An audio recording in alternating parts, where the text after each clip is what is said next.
Praise the Lord. കർത്താവിൻ്റെ ധന്യ തിരുനാമം വാഴ്ത്തപ്പെടുമാറാകട്ടെ. ഞാൻ ക്രിസ്തുവിൽ സ്നേഹിക്കുന്ന എല്ലാ ദൈവമക്കൾക്കും 7-ാം മാസത്തിൻ്റെ 4-ാമത്തെ പ്രഭാത വന്ദനം കൂടെ അറിയിക്കുന്നു. ലോകമെമ്പാടുമായിരുന്നു കൊണ്ട് ഈ പ്രഭാതവും ഈ വചന സന്ദേശം ശ്രവിക്കുന്ന എല്ലാ ദൈവദാസന്മാർക്കും ദൈവദാസിമാർക്കും വാത്സല്യ കുഞ്ഞുങ്ങൾക്കും എൻ്റെ ഹൃദയത്തിൻ്റെ ആഴമേറിയ സ്നേഹത്തെയും വന്ദനത്തെയും നന്ദിയും ഒപ്പം പ്രാർത്ഥനയും അറിയിക്കുന്നു. പ്രാർത്ഥനയോടുകൂടി ഈ പ്രഭാതവും വചന സന്ദേശത്തിലേക്ക് നമുക്ക് പ്രവേശിക്കാം. സങ്കീർത്തനക്കാരൻ ഇപ്രകാരം പാടുന്നു: നീതികേട് പ്രവർത്തിക്കുന്ന ഏവരുമേ എന്നെ വിട്ടു പോകുവിൻ, യഹോവ എൻ്റെ കരച്ചിൽ എൻ്റെ ശബ്ദം കേട്ടിരിക്കുന്നു. കരഞ്ഞുകൊണ്ട് ഈ ലോകത്തിലേക്ക് വരുന്ന മനുഷ്യന് ജീവിതത്തിൽ ഏറിയ പങ്കും കരച്ചിലിൻ്റെയും കണ്ണുനീരിൻ്റെയും അനുഭവങ്ങൾ തന്നെയാണ് നേരിടേണ്ടി വരുന്നത്. ഒരുവൻ്റെ ജീവിതത്തിൽ ഉണ്ടാകുന്ന സുഖങ്ങളേക്കാൾ എത്രയോ മടങ്ങാണ് താൻ അനുഭവിക്കുന്ന ദുഃഖങ്ങളും പ്രയാസങ്ങളും കണ്ണുനീരും.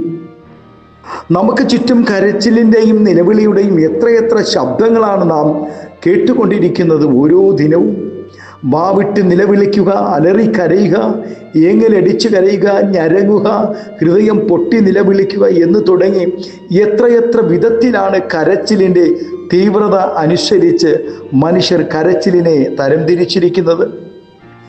ഈ ലോകം വിടുന്നത് വരെ കരച്ചിലിൻ്റെ പാതയിൽ കൂടെ കടന്നു പോകേണ്ടവരാണ് മനുഷ്യൻ. ഈ ജീവിത പാതയെ നോക്കി ഭക്തൻ പറയുന്നത് കണ്ണുനീർ താഴ്വരയിൽ കൂടെയുള്ള കടന്നുപോക്ക് എന്നാണ്. നമ്മുടെ കരച്ചിലിൻ്റെ ഉദ്ദേശം എന്തെന്ന് മറ്റുള്ളവർക്ക് മനസ്സിലാകണമെന്നില്ല. അഥവാ മനസ്സിലാക്കിയാലും മറ്റുള്ളവർക്ക് അത് വിഷയമായി തോന്നുകയോ അല്ലെങ്കിൽ അവർ മനസ്സാക്ഷി ഇല്ലാത്തവരായി നമ്മെ സഹായിക്കാതെ ഇരിക്കുകയും ചെയ്തേക്കാം. പലരുടെയും സാഹചര്യങ്ങളും നിസ്സഹായതയും നിമിത്തം നമ്മെ ആശ്വസിപ്പിക്കുവാൻ അവർക്ക് കഴിഞ്ഞില്ലെന്നും വരാം. നമ്മുടെ കരച്ചിലിൻ്റെ മുമ്പിൽ നിസ്സഹായരായി നിൽക്കുമ്പോഴും നമ്മുടെ നെടുവീർപ്പുകളെ പോലും ആഴത്തിൽ ഗ്രഹിച്ചറിയുന്നവനും അതിന് മറുപടി തരുവാനും നമ്മുടെ ദൈവം ശക്തൻ തന്നെയാണ്. ആമേൻ. സഹോദരൻ്റെ വേർപാടിൽ ദുഃഖത്തിൽ പങ്കുചേർന്നുകൊണ്ട് മാർത്തയോടും മറിയയോടും കൂടെ കരഞ്ഞുകൊണ്ട് ഇരുന്നവർ വളരെ പേരുണ്ടായിരുന്നു. ആ ഭവനത്തിൻ്റെ ദുഃഖത്തിൽ അനേകർ പങ്കുചേർന്നെങ്കിലും നമ്മുടെ കർത്താവിന് മാത്രമേ അവിടെ പ്രശ്നങ്ങൾക്ക് പരിഹാരം കൊടുക്കുവാൻ കഴിഞ്ഞിരുന്നുള്ളൂ. തകർന്ന ഹൃദയത്തോടു കൂടെയുള്ള കരച്ചിൽ പ്രപഞ്ചത്തെ നിയന്ത്രിക്കുന്നവൻ്റെ കരങ്ങളെ ചലിപ്പിക്കുവാൻ ഇടയാകും. ആമേൻ. ഒരു വ്യക്തി ദൈവം മുമ്പാകെ കരയണമെങ്കിൽ ഒന്നാമതായി താൻ ബലഹീനനാണെന്നും തൻ്റെ കഴിവ് കൊണ്ടും സഹാനുഭൂതിയുള്ള മനുഷ്യരുടെ സഹായം കൊണ്ടും തൻ്റെ കാര്യങ്ങൾ നടക്കുകയില്ല എന്ന് സമ്മതിക്കണം. താങ്ങാനാവാത്ത വേദന ഉള്ളിൽ അനുഭവിക്കപ്പെടുമ്പോഴും ഹൃദയം തകരുകയും ചെയ്യുമ്പോൾ മാത്രമേ ഒരു വ്യക്തിക്ക് കരയുവാൻ കഴിയുകയുള്ളൂ. കരയുന്നത് പുരുഷനാണെങ്കിൽ കുഞ്ഞുങ്ങളെപ്പോലെ അല്ലെങ്കിൽ പെണ്ണുങ്ങളെപ്പോലെ ഇങ്ങനെ കരയുവാൻ നാണമില്ലേ എന്നൊക്കെ ചോദിച്ചേക്കാം. അത് എന്തു തന്നെ ആയാലും ഹൃദയം തകർച്ചയോടും അനുതാപത്തോടും കൂടെ ദൈവസന്നിധിയിൽ കരയുന്നവരുടെ കരച്ചിലിന് ദൈവം മറുപടി കൊടുക്കുക തന്നെ ചെയ്യും. ഭക്തനായ ദാവീദ് എപ്പോഴും ദൈവം മുമ്പാകെ കരഞ്ഞിരുന്ന ഒരു മനുഷ്യനായിരുന്നു. പല വിഷയങ്ങളെ ഓർത്ത് ഇരമ്യാവ് പലപ്പോഴും കരയുന്നവനായിരുന്നു. പ്രിയ ദൈവവേദിനെ, നാം മനുഷ്യരുടെ മുമ്പിൽ കരയുമ്പോൾ അതവർക്ക് മനസ്സിലാകണമെന്നില്ല. ആകയാൽ ദൈവം മാത്രമാണ് നമ്മുടെ കരച്ചിലിൻ്റെ ഉദ്ദേശം തിരിച്ചറിയുകയും നമ്മെ സഹായിക്കുന്നവൻ എന്ന തിരിച്ചറിവോടുകൂടെ മനുഷ്യരുടെ മുമ്പിലല്ല ദൈവസന്നിധി തന്നെ നമുക്ക് ഈ പ്രഭാതം കരയാം. മാനുഷികമായി ചിന്തിച്ചാൽ ഒരിക്കലും നീതീകരിക്കുവാനോ പൊറുക്കുവാനോ കഴിയാത്തത്ര പാപം ചെയ്ത ക്രൂരനാണ് ആഹാബ്. അവൻ നിരപരാധിയായ നാബോത്തിനെ കൊല്ലുകയും അവൻ്റെ മുന്തിരിത്തോട്ടം അപഹരിക്കുകയും മറ്റു മ്ലേച്ഛതകൾ ചെയ്തവനുമാണ്. എന്നാൽ അവൻ ഹൃദയ തകർച്ചയോടെ അനുതപിച്ച് കരഞ്ഞപ്പോൾ ദൈവം അവനോട് കരുണയുള്ളവനായി തീർന്നു. തൻ്റെ ഭർത്താവായ അബ്രഹാമും അദ്ദേഹത്തിൻ്റെ കുടുംബവും ഹാഗറിനെയും തൻ്റെ മകനെയും നിഷ്കരുണം ഭവനത്തിൽ നിന്നും പുറത്താക്കി കളഞ്ഞു. മരുഭൂമിയിൽ വിശന്നും ദാഹിച്ചും ഒറ്റപ്പെട്ടു പോയ ആ അമ്മയും മകനും തങ്ങളുടെ ജീവനും നിലനിൽപ്പിനും വേണ്ടി ദൈവത്തോട് വളരെ കരഞ്ഞു. അവരുടെ നിലവിളി കേട്ട ദൈവം അവർക്ക് വേണ്ടി ആ മരുഭൂമിയിൽ അത്ഭുതം പ്രവർത്തിക്കുവാനും സ്തോത്രം അവർക്ക് വേണ്ടി ഉറവ തുറക്കുവാനും ഇടയായി. പ്രിയ ദൈവവൈതലേ, ആരെല്ലാം നമ്മെ തള്ളിക്കളഞ്ഞാലും നാം പരമാർത്ഥതയോടുകൂടി ദൈവസന്നിധിയിൽ നിലവിളിക്കുകയും അല്ലെങ്കിൽ ദൈവം നമ്മുടെ കരച്ചിലിൻ്റെ ശബ്ദം കേൾക്കുകയും നമ്മെ വിടുവിക്കുകയും ചെയ്യും. ആമേൻ.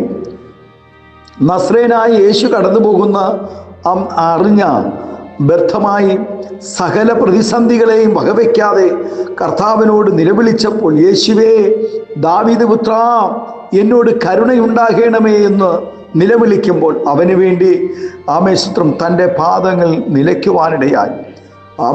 ആമേൻ. അവന് കാഴ്ച കൊടുക്കുകയും ചെയ്തു. ഈ പ്രഭാതം ദൈവം നമ്മുടെ കരച്ചിലിൻ്റെ ശബ്ദം ശ്രദ്ധിക്കുവാനാണ്. നാം അറിഞ്ഞുകൊണ്ട് നിരാശരാകാതെ, മടുത്തു പോകാതെ, ലജ്ജിക്കാതെ നമ്മുടെ ജീവിതത്തെ ക്രമീകരിച്ചുകൊണ്ട് ദൈവസന്നിധിയിൽ കരയാം. നമ്മോട് സംസാരിക്കുന്ന, നമ്മുടെ കരച്ചിൽ കേൾക്കുന്ന ഒരു ദൈവം നമുക്കുണ്ട്. ആമേൻ. ഹല്ലേലൂയ. സ്തോത്രം. ഈ 4-ാമത്തെ പ്രഭാതത്തിൽ ആമേൻ, 4-ാമത്തെ ദിനം നാറ്റം വെച്ച ലാസറിനെ പുറത്തെടുത്ത ദൈവം നമ്മുടെ ഏത് വിഷയങ്ങളും സ്തോത്രം ഹല്ലേലൂയ മാറ്റുവാൻ കഴിയുന്ന, നമ്മുടെ പ്രതികൂലങ്ങളെ മാറ്റുവാൻ കഴിയുന്ന, നമ്മുടെ രോഗങ്ങളെ മാറ്റുവാൻ കഴിയുന്ന, നമ്മുടെ കടഭാരങ്ങളെ മാറ്റുവാൻ കഴിയുന്ന, നമ്മുടെ പ്രതിസന്ധികളെല്ലാം മാറ്റുവാൻ കഴിയുന്ന ഒരു കർത്താവിൻ്റെ സന്നിധിയിൽ ഇന്ന് പ്രഭാതം കരയുവാൻ തയ്യാറായി നമ്മുടെ സ്തോത്രം ദൈവമുഖത്തേക്ക് നമുക്ക് നോക്കാമോ? നീതികേട് പ്രവർത്തിക്കുന്ന ഏവരുമേ എന്നെ വിട്ടു പോകുവിൻ, യഹോവ എൻ്റെ കരച്ചിലിൻ്റെ ശബ്ദം കേട്ടിരിക്കുന്നുവെന്ന് പറയുവാൻ ഈ പ്രഭാതം നമുക്കും ഇടയാകട്ടെ. ദൈവകരങ്ങൾ നമ്മെ ഏൽപ്പിച്ചു കൊടുക്കാം. ദൈവസന്നിധി നമുക്ക് പ്രാർത്ഥിക്കാം. നമ്മുടെ കരച്ചിൽ ആര് കേട്ടില്ലെങ്കിലും, നമ്മുടെ അപേക്ഷ ആര് കേട്ടില്ല, നമ്മുടെ യാചനകൾ ആര് കേട്ടില്ല എങ്കിലും കേൾക്കുന്ന ഒരുവനുണ്ട്. ആ ദൈവകരങ്ങളിൽ നമ്മെ ഈ പ്രഭാതം സമർപ്പിക്കാം. കണ്ണുകളെ അടയ്ക്കാം, പ്രാർത്ഥിക്കാം. പരിശുദ്ധ പിതാവേ, നല്ല ദൈവമേ, സ്നേഹവാനായ ഞങ്ങളുടെ നല്ല കർത്താവേ, കരയുന്ന ദൈവഭക്തന്മാരുടെ, ദൈവദാസിമാരുടെ, വാത്സല്യ കുഞ്ഞുങ്ങളുടെ കരച്ചിലിന് മറുപടി നൽകുന്ന ഒരു ദൈവം ഇന്ന് പ്രഭാതം, ഈ 4-ാമത്തെ പ്രഭാതത്തിൽ ഞങ്ങളുടെ നടുവിൽ ഇറങ്ങി വന്നതിനായി സ്തോത്രം ചെയ്യുന്നു. കർത്താവേ, ഞങ്ങളുടെ ശൂന്യതകളെ മാറ്റുന്ന, ഞങ്ങളുടെ നിരാശകളെ മാറ്റുന്ന, ഞങ്ങളുടെ കടഭാരങ്ങളെ മാറ്റുന്ന ഒരു ദൈവകരം ഈ ദിവസങ്ങളിൽ വെളിപ്പെടണം. ഞങ്ങൾ പ്രാർത്ഥനയോടുകൂടെ കർത്താവെ, ഞങ്ങൾ സ്തോത്രം കാത്തിരിക്കുന്ന വിഷയത്തിൻ്റെ നടുവിൽ ദൈവത്തിൻ്റെ മഹാകരുണ വെളിപ്പെടണമേ എന്ന് പ്രാർത്ഥിക്കുന്നു. കർത്താവെ, ഏലിയാവിന് വേണ്ടി ഒരു കരം വെളിപ്പെട്ടതുപോലെ സ്തോത്രം ഹല്ലേലൂയ. കർത്താവെ, യെരൂശലേം ദേവാലയം പണിയുവാൻ ഒരു ഹീരാമിനെ എഴുന്നേൽപ്പിച്ചതുപോലെ ഈ ദിവസങ്ങൾ ഞങ്ങളുടെ ആവശ്യങ്ങൾക്കായി ദൈവം ചില വ്യക്തികളെ എഴുന്നേൽപ്പിക്കണം. ചില ഉള്ളങ്ങൾ തുറക്കപ്പെടട്ടെ.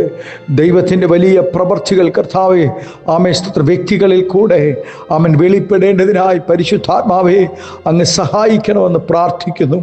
കർത്താവിൻ്റെ ദാസിദാസന്മാരെ എല്ലാവരെയും ദൈവകരങ്ങൾ സമർപ്പിച്ച് പ്രാർത്ഥിക്കുന്നു. കഴിഞ്ഞ നാളുകളിൽ ഞങ്ങളെ ഓർത്ത് പ്രാർത്ഥിച്ച, ഞങ്ങളെ സഹായിച്ച, ഞങ്ങളെ കൈത്താങ്ങിയ, ഞങ്ങളെ സ്നേഹിച്ച എല്ലാ ദൈവദാസന്മാരെയും ദൈവദാസിമാരെയും അവരുടെ തലമുറകളെയും അവരുടെ ആവശ്യങ്ങളെയെല്ലാം ദൈവകരങ്ങൾ സമർപ്പിച്ച് അനുഗ്രഹിച്ച് പ്രാർത്ഥിക്കുന്നു. ഈ പ്രഭാതം ഞങ്ങളുടെ നടുവിൽ ദൈവത്തിൻ്റെ മഹാകരുണ വെളിപ്പെടുന്നതിനായി സ്തോത്രം ചെയ്യുന്നു. സമാധാനമില്ലാതെ ഭാരപ്പെടുന്നവർ, തലമുറകളുടെ ഭാവികൾക്ക് വേണ്ടി, അവരുടെ വിവാഹ ജീവിതങ്ങൾക്ക് വേണ്ടി സ്തോത്രം അനേക പ്രിയപ്പെട്ടവർ ഹോസ്പിറ്റലിൽ അഭയം പ്രാപിച്ചിരിക്കുന്നു. രോഗശയ്യയിലായിരിക്കുന്ന പ്രിയപ്പെട്ടവർ, അവരെല്ലാം ഞങ്ങൾ ഓർക്കുന്നു. കർത്താവേ, ദൈവത്തിൻ്റെ വലിയ കരുണ, ദൈവത്തിൻ്റെ മഹാസ്നേഹം ഇന്ന് പ്രഭാതത്തിൽ അവരെ വിടുവിക്കണമെന്ന് പ്രാർത്ഥിക്കുന്നു. രോഗികൾ സൗഖ്യമാകട്ടെ യേശുവിൻ്റെ നാമത്തിൽ. മനം തകർന്നവർ കർത്താവേ സന്തോഷം അനുഭവിക്കട്ടെ, സമാധാനം അനുഭവിക്കട്ടെ യേശുവിൻ്റെ നാമത്തിൽ. ഈ പ്രഭാതം, ഈ 4-ാമത്തെ ദിനം കർത്താവേ, 7-ാം മാസത്തിൻ്റെ 4-ാമത്തെ പ്രഭാതം ഒരു വലിയ അത്ഭുതങ്ങളുടെ പ്രഭാതമായി മാറട്ടെ, അനുഗ്രഹത്തിൻ്റെ പ്രഭാതമായി മാറട്ടെ, സമാധാനത്തിൻ്റെ പ്രഭാതമായി മാറട്ടെ. സ്വർഗം അത്ഭുതം ചെയ്യുന്നതിനായി സ്തോത്രം ചെയ്യുന്നു. സമർപ്പിക്കുന്നു. മഹത്വം അങ്ങെടുക്കണമേ. യേശുവിൻ്റെ നാമത്തിൽ കൃപയോടെ പ്രാർത്ഥന കേൾക്കണമേ സ്വർഗീയ നല്ല പിതാവേ. Amen, amen. Thank you. God bless you. ദൈവം എല്ലാവരെയും ഈ പ്രഭാതം ധാരാളമായി അനുഗ്രഹിക്കട്ടെ. Thank U.